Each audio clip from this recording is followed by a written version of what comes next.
यीशु हेबे तुम साथी दूर हेब भय भ्रांति से तो जगतर ज्योति अंधकार हेब इति प्रात ज्योति जीवन जला प्रात ज्योति। प्रात ज्योतिर समस्त दर्शक भाई भणी मानकु मोर आंतरिक शुभेच्छा एवं अभिनंदन जनाए। प्रभुंकर पवित्र महानामर धन्यवाद हो। ये कार्यक्रम प्रस्तुत करने द्वारा आमने ईश्वरंकर वाक्यरू किसी व्यवहारिक शिक्षा आपण निकट उपस्थापन करने प्रयास करुअछु। आपण मानकु मु अशेष अशेष धन्यवाद जनाए जे आपण माने नियमित भाव में Amkar church of Christ union चर्चर ये कार्यक्रम को देखुंत। जदि ये कार्यक्रम आपन को भल लगुए दयाक यार लिंक को अन्य मान सहित शेयरिंग करूँ जपर अन्य माने ईश्वरंकर आशीर्वाद अंश हेबार सुजोग पाइबे। तेबे भाई भणी मैंने आसंता मैंने आज आलोचनार आग को बढ़िया। आज आम जो प्रसंग रे आलोचना करवा ये स्वल्प समय निमंते आउ से प्रसंगर शीर्षक हूँ क्षमार शक्ति, द पावर ऑफ फॉरगिवनेस। क्षमा आज प्रत्येक स्थान रे अति आवश्यक विषय अटे। परिवार रे, मंडली रे, समाज रे, देश रे क्षमा अत्यंत गुरुत्वपूर्ण। क्षमार अभाव रे संपर्क नष्ट हो जाई थाए। क्षमार अभाव रे स्वामी स्त्री मध्य अशांति, तिक्तता, गंडगोल वृद्धि पाई थाए। क्षमार अभाव रे परिवार नष्ट हो जाई थाए। क्षमार अभाव रे मंडली रे एकतार अभाव देखा जाई थाए। क्षमा एक शक्तिशाली अस्त्र अटे। क्षमा भग्न परिवार को गठन करि थाए। क्षमा भग्न हृदय को सुस्थ करि थाए। क्षमा परिवार रे संपर्क को पुनर्स्थापन करि थाए। क्षमा तिक्तता, घृणा, अप्रेम, प्रतिशोधर बंदीगृहर आत्मा को मुक्त करि थाए। क्षमा एक सबुठारु कठिन आदेश।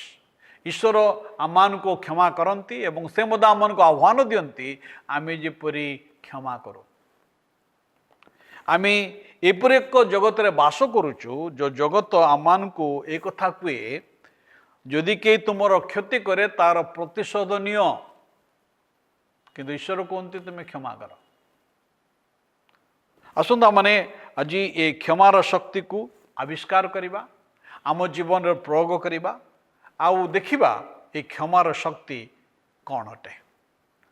प्रथम कथा आम देखिबा क्षमा ईश्वरंकर स्वभाव अटे। It's a nature of God.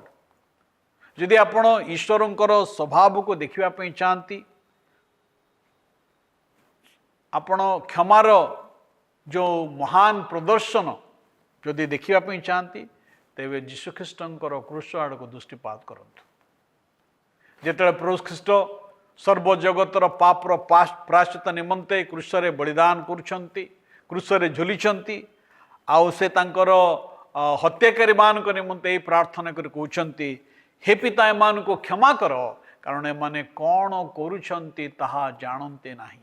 भाई बहन माने केते बड़ दृश्य एटा जे ईश्वर जे कौन सी पाप करे नाहंती, निर्दोष एक निर्दोष व्यक्ति जेतेबेले दोषी भाव रे क्रूसरे झुलुचंती, से समय से हुई तो समान को अभिशाप दे थांते, कही थांते हे ईश्वर मान को भस्म कर दियो, हे ईश्वर माने नष्ट ही जानतु, यांकर सहस्र पीढ़ी समाने विनष्ट हुंतु। एक कथा हुई तो प्रभु यीशु ख्रीष्ट कही पारि थांते, किंतु आपण जानते कि यीशु ईश्वरंकर पुत्र, से स्वयं ईश्वर टंती। तेणु क्षमा ईश्वरंकर स्वभाव अटे। आउ से कथा कहले हे पिता एमान को क्षमा कर कारण एमाने कौन करुछंती ताहा जानते नाही। प्रभु ख्रीष्ट क्रूस पर झुलुवा समय क्षमा कले। ईश्वर वाक्य आम को एक कथा कहे एफिसियो तार 4 अध्याय 32 पदरे, आ परस्पर प्रति सदय हुओ, कोमल हृदय हुओ, पुणी ईश्वर ख्रीष्टଙ୍କ ठाରୁ तुमମାନଙ୍କୁ ଯେପରି କ୍ଷମା କଲେ ସେହିପରି ପରସ୍ପରକୁ କ୍ଷମା କର। ଭାଇ ଭଉଣୀ ମାନେ ଆମେ ଯେଉଁମାନେ କ୍ଷମା ପାଇଅଛୁ ଈଶ୍ୱରଙ୍କ ଠାରୁ ଯେଉଁମାନେ କ୍ଷମା ପାଇଅଛୁ ଏହା ମଧ୍ୟ ଆମମାନଙ୍କର ନୈତିକ ଦାୟିତ୍ୱ ଆମମାନେ ପରସ୍ପରକୁ କ୍ଷମା କରିବା। ଏ ଜଗତରେ ଚାଲିବା ବେଳେ ଆମେ ଅନେକ ପ୍ରକାର ବାଧାବିଘ୍ନର ସମ୍ମୁଖୀନ ହୋଇଥାଉ, ଅନେକ ପ୍ରକାରର ସମସ୍ୟାର ଆମେ ସମ୍ମୁଖୀନ ହୋଇଥାଉ। ଅନେକ ସମୟରେ ଆମର କଥା ଦ୍ୱାରା ଆଚରଣ ଦ୍ୱାରା ଆମମାନଙ୍କର ଚାଲିଚଳନ ଦ୍ୱାରା ଅନେକକୁ ଆମେ ଆଘାତ ଦେଇଥାଉ। ମାତ୍ର ଆମେ ଯଦି ଖ୍ରୀଷ୍ଟଙ୍କ ଠାରୁ କ୍ଷମା ପ୍ରାପ୍ତ ହେଇଛୁ ଆମେ ଅନ୍ୟମାନଙ୍କୁ ମଧ୍ୟ କ୍ଷମା ଦେବା। କ୍ଷମା କେବଳ ଈଶ୍ୱର କରିପାରନ୍ତି ତାହା ନୁହେଁ, ମାତ୍ର ଖ୍ରୀଷ୍ଟଙ୍କ ଠାରେ କ୍ଷମାପ୍ରାପ୍ତ ଲୋକମାନେ ମଧ୍ୟ ସେମାନେ କ୍ଷମା ଦିଅନ୍ତି। କିଛି ବର୍ଷ ତଳେ ମନୋହରପୁର ନାମକ ଏକ ଗ୍ରାମରେ ଓଡ଼ିଶାର ସେଠି ଜଣେ ଅଷ୍ଟ୍ରେଲିଆନ୍ ମିଶନାରୀ ପ୍ରଭୁଙ୍କ କାର୍ଯ୍ୟ କରୁଥିଲେ।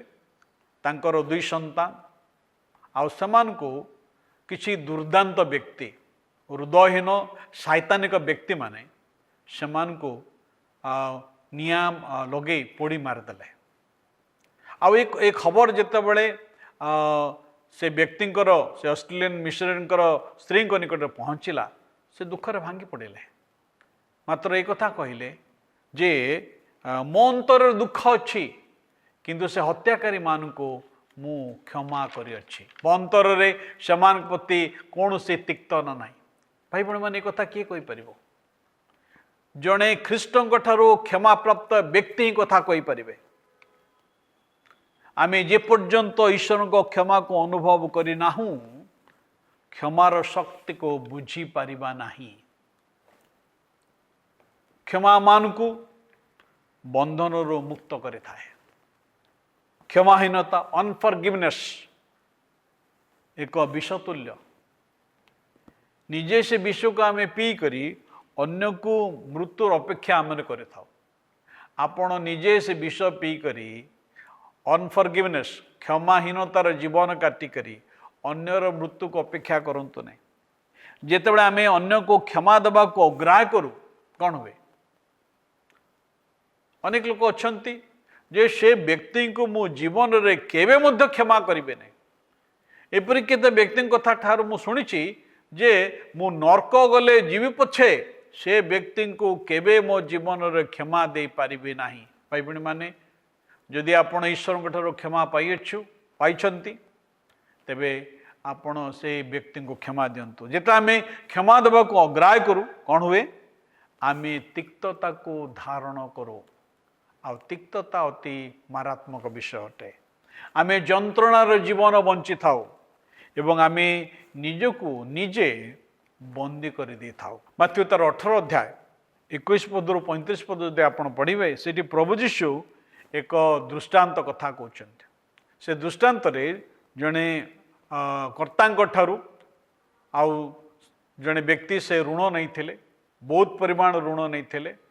ଆଉ ଯେତେବେଳେ ତାଙ୍କୁ ଋଣ ପରିଶୋଧ କରିବା ପାଇଁ କୁହାଗଲା ସେ କହିଲେ ମୋ ବିଷୟରେ ଧୈର୍ଯ୍ୟ ଧରନ୍ତୁ, ମୁଁ ଆପଣଙ୍କର ସବୁ ଋଣ ପରିଶୋଧ କରିଦେବି। କିନ୍ତୁ ଦେଖିଲେ ତା ପାଖରେ ଋଣ ପରିଶୋଧ କରିବା ପାଇଁ କିଛି ନାହିଁ। ଆଉ ସେଥିପାଇଁ ସେ ତାଙ୍କୁ ଋଣମୁକ୍ତ କରିଦେଲେ। ଆଉ ଯେତେବେଳେ ଏ ଖବର ପାଇଲେ ସେ ଆନନ୍ଦରେ ଉତ୍ଫୁଲ୍ଲିତ ହୋଇ ପଡ଼ିଲେ। ଆଉ ଯେତେବେଳେ ରାସ୍ତାରେ ଯାଉଛନ୍ତି ସେହି ସମୟରେ ତାଙ୍କଠାରୁ ଜଣେ ଲୋକ 50 ଟଙ୍କା ଧାର ନେଇଥିଲା।